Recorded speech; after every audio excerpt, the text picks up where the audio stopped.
Iya sini mama yang tahu.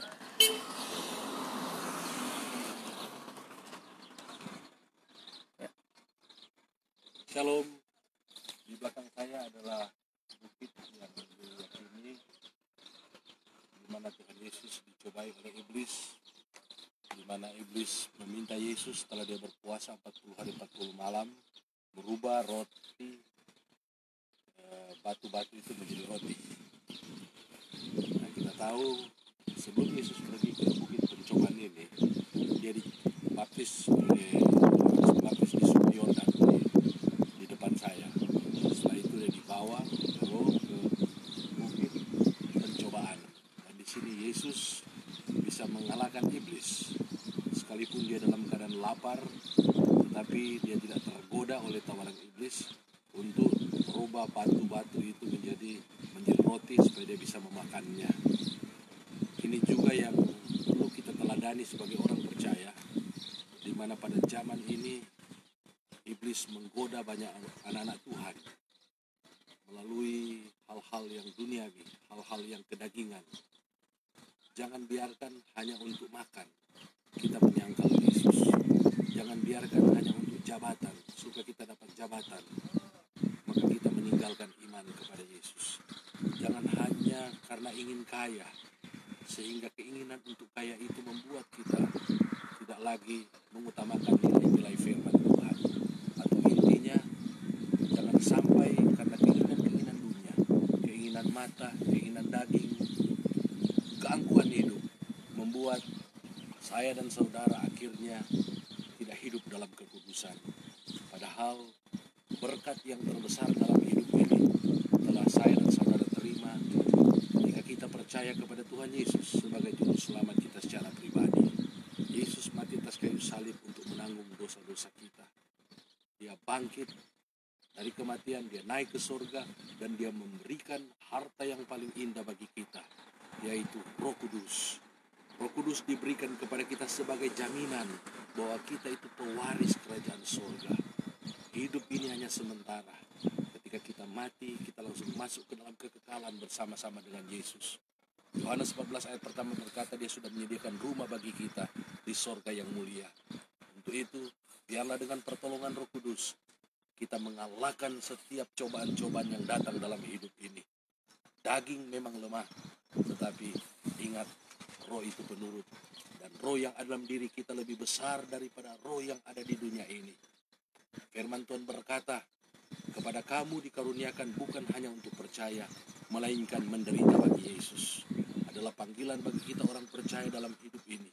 Bukan hanya untuk diberkati, bukan hanya untuk menerima janji-janji Tuhan, tetapi kita dipanggil juga untuk menderita bagi Yesus Kristus. Sebab penderitaan zaman sekarang itu tidak dapat dibandingkan dengan kemuliaan yang akan kita terima kelak. Dunia ini hanya tempat kita tinggal untuk sementara. Untuk itu mari kita lewati tempat yang sementara ini dengan tetap percaya kepada Tuhan, dengan tetap hidup dalam kekudusan, melayani Tuhan, menjadi berkat. Sekalipun kita harus menderita dan dianiaya, tapi yang pasti Tuhan Yesus akan menyertai kita, dan dia menyediakan kehidupan yang kekal bagi kita di surga yang mulia. Lantas bagaimana kita ada di dunia ini? Dia berjanji bagi kita, ketika kita mendahulukan kerajaan Allah dan kebenarannya, maka semuanya akan ditambahkan. Ingat apa yang disampaikan oleh pemazmur dalam Mazmur 23 ayat 1 sampai 6. Dia berkata, Tuhan adalah gembalaku. Tuhan membaringkan aku di padang rumput yang hijau. Tuhan membimbing aku ke air yang tenang. Tuhan menyegarkan jiwaku. Tuhan menuntunku ke jalan yang benar. Sekalipun aku berjalan dalam lembah kekelaman, aku tidak takut, sebab gadamu dan tongkatmu itulah yang melindungi aku. Tuhan menyediakan hidangan bagiku di hadapan lawan-lawanku. Pialaku penuh melimpah. Dan yang luar biasa, kebajikan dan kemurahan belaka akan mengikuti kita seumur hidup kita. Dan aku akan diam dalam rumah Tuhan sepanjang masa. Yesus, Roh Kudus, diam dalam diri kita. Mereka lah yang akan menyertai kita sampai pada akhir zaman. Mereka yang akan menolong kita untuk kita mengalahkan iblis. Apakah yang dapat mengalahkan dunia ini? Apakah yang dapat mengalahkan iblis? Rasul Yohanes berkata, iman kita.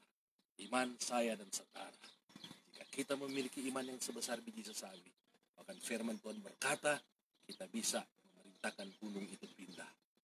Kita memiliki iman yang kuat kepada Yesus, maka kita bisa mengalahkan setiap pencobaan. Sama seperti Yesus mengalahkan setiap pencobaan. Apakah akan Tuhan pakai untuk membuat kita bisa menang atas iblis? Ingat, Yesus tidak mengutip apa-apa selain dia mengutip akan firman Tuhan. Bukit ini Yesus mengutip firman Tuhan. Manusia bukan hidup hanya dari roti saja, tetapi melalui firman yang keluar dari mulut Allah.